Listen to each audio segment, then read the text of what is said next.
T'as déjà eu ce moment où tu regardes ta vie et tu te demandes: «Mais qu'est-ce que je fous là?» Tu coches toutes les cases, tu fais ce qu'on attend de toi. Peut-être même que t'as une bonne situation, un quotidien bien rangé, mais il y a un truc qui coince. Tu ressens cette fatigue qui ne part pas, ce poids qui te suit même et surtout quand tout semble aller bien. Parfois, t'as cette sensation étrange d'être en décalage. Comme si t'étais dans un film dont le scénario ne t'appartient même pas. Et puis, tu te dis: «C'est peut-être juste moi qui me pose trop de questions». Mais non, ce que tu ressens, c'est un signal d'alarme. C'est ton être profond qui hurle que quelque chose ne tourne pas rond. Et ce truc qui cloche, c'est ton alignement avec tes valeurs. Parce que tant que tu ne sais pas exactement ce qui est essentiel pour toi, tu continues d'avancer à l'aveugle. Aujourd'hui, on va remettre ton GPS intérieur à zéro. Alors pourquoi tu ressens ce flottement? Tu te lèves le matin et avant même d'avoir posé un pied au sol, ton cerveau tourne à fond. Tu penses à tout ce que tu dois faire, aux tâches, aux obligations, à cette charge mentale qui ne te quitte jamais. Et puis, tu te dis que c'est normal, que c'est ça, la vie d'adulte, que tout le monde fait pareil. Mais est-ce que tu t'es déjà demandé combien de ces choses que tu fais parce que tu l'as choisi, peut-être que tu passes des heures sur des projets au travail qui ne t'intéressent même plus. Peut-être que tu dis oui à des engagements qui te bougent du temps et de l'énergie, juste parce que ça se fait. Peut-être que tu es entouré de gens avec qui tu n'oses pas être à 100% toi-même. Alors, tu joues un rôle et tu fais semblant pour ne pas décevoir. Et à force, tu t'épuises. Ce vide, cette fatigue, ce doute que tu ressens parfois, ce n'est pas un manque de motivation, c'est un manque de connexion avec ce qui est vraiment important pour toi. On nous a jamais vraiment appris à réfléchir à nos valeurs. On nous a appris à rentrer dans un moule. Alors aujourd'hui, on va casser le moule et on va remettre tes vraies priorités au centre. J'aimerais que tu essaies quelque chose avec moi. J'aimerais que tu repenses à un moment où tu t'es sentie vivante. Vraiment, vraiment vivante. Un moment où tu t'es dit, là, c'est juste parfait. C'est moi. Je me sens bien alignée et complète. Qu'est-ce qui se passait à ce moment-là? Qui était avec toi? Dans quel cadre étais-tu? Écris, fais un vocal, retiens ça, réfléchis-y, prends du temps et rejoue-toi la scène jusqu'à ce que tu aies ce déclic. Ensuite, j'aimerais que tu fasses l'exercice inverse. Que tu repenses à un moment où tu étais en guerre contre toi-même. Une situation où tu sentais une tension, un inconfort qui te bouffait de l'intérieur. Pourquoi ça t'a mis dans cet état? Qu'est-ce qui était piétiné en toi? C'est là, dans ces moments de feu et ces moments de chaos, que se cachent tes valeurs. Je vais te raconter une histoire. Peut-être que ça va mieux te parler. J'ai accompagné une femme qui, franchement, avait tout pour être bien. Une super carrière stable, une belle maison, une vie réussie, sur le papier. Mais ce qu'elle me racontait, c'est qu'elle rentrait du travail en colère. Une espèce de colère qui la quittait jamais. Et qu'elle était tendue. Pas contre quelqu'un, mais vraiment contre elle-même.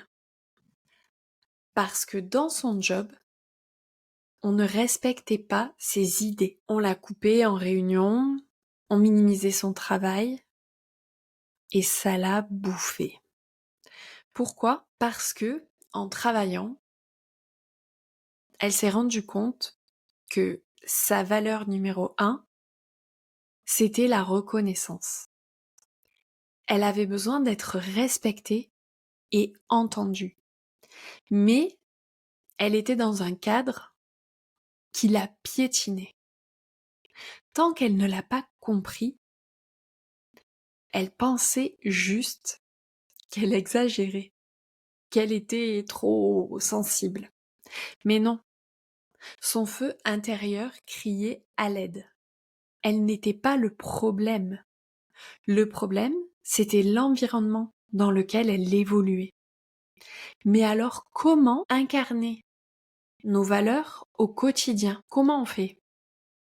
Parce que savoir tes valeurs, c'est bien, mais si tu ne les fais pas exister dans ton quotidien, c'est juste du blabla de développement personnel.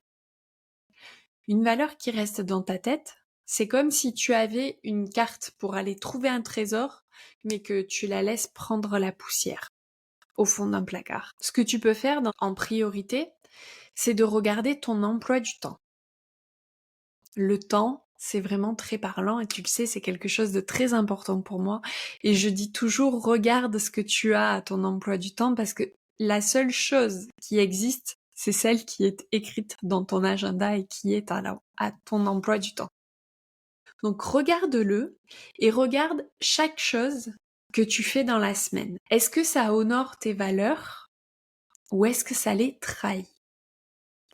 Alors tu vas pas révolutionner tout de suite tout ton emploi du temps. Et puis je te conseille d'y aller doucement parce que chaque changement met du temps et tu vas pas venir écraser tout d'un coup parce que vouloir tout changer d'un coup parce que tu as décidé que tu as des valeurs. En tout cas, moi, c'est pas le conseil que je te donne là aujourd'hui. Moi, je te dirais change une chose. Maintenant. Par exemple, si tu réalises que dans ton travail, on respecte pas ta valeur de créativité, par exemple, trouve une autre façon d'exprimer ta créativité ailleurs, dès aujourd'hui. Si ta valeur c'est la liberté et que tu passes ta vie à tout planifier, laisse un créneau vide dans ton agenda cette semaine et suis ton intuition. Quand je te dis que ce qui est à ton agenda n'existe pas, ce qui n'est pas à ton agenda n'existe pas, pardon, ça veut pas dire que tu dois millimétrer ta vie à la seconde près.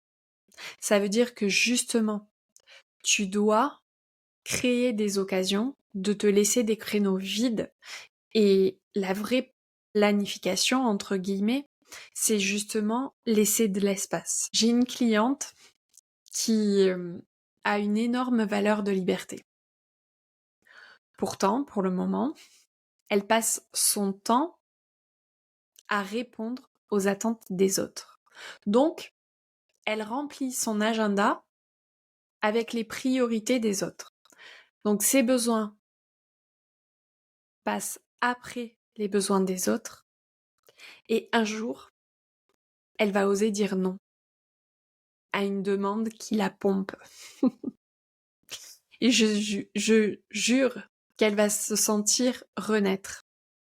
Parce qu'un simple non, ça peut parfois être la clé pour récupérer son pouvoir. Et on le dit souvent, on l'entend souvent, dire non aux autres, c'est se dire oui à soi. Et ça, c'est hyper important. Quand je dis que on va pas tout chambouler du jour au lendemain, c'est très important parce que on peut pas, comme ça, venir broyer des croyances limitantes. La croyance que, en tant que gentille fille, on doit accepter toutes les tâches qui arrivent, on doit charger son emploi du temps pour rendre service et faire plaisir. On peut pas comme ça tout modifier du jour au lendemain. Parce que c'est usant, parce que c'est challengeant, parce qu'il faut apprendre à communiquer aussi à travers ses valeurs. Et que tout ça, c'est comme un entraînement pour aller courir un marathon.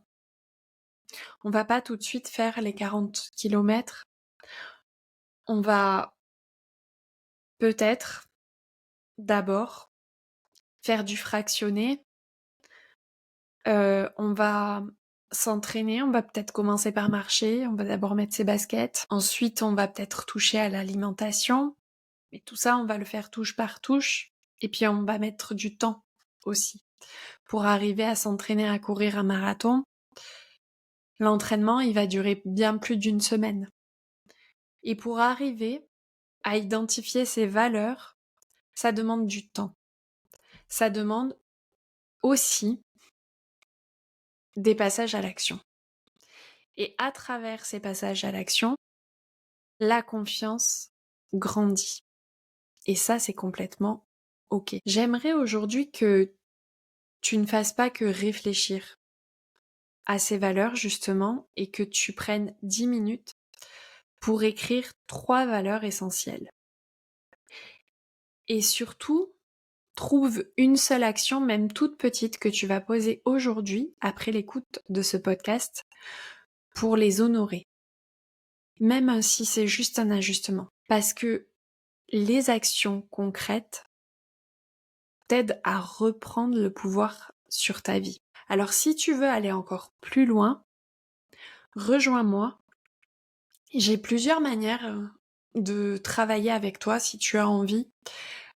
Et si tu en ressens le besoin et si cet exercice des valeurs t'a parlé, tu peux soit rejoindre notre accompagnement Vision et Action avec Catel, ou alors tout simplement me demander un appel découverte. Je vais te mettre dans les notes du podcast les différents moyens de me rejoindre. Et je t'invite à me contacter, ça me fera très très plaisir de discuter avec toi. Sur ce, merci vraiment pour ton écoute. Si cet épisode t'a parlé, n'hésite pas à mettre un avis, ça fait vivre ce podcast et ça m'aide vraiment beaucoup. Partage cet épisode aussi, parce que ensemble, on va bien plus vite. Merci et belle journée.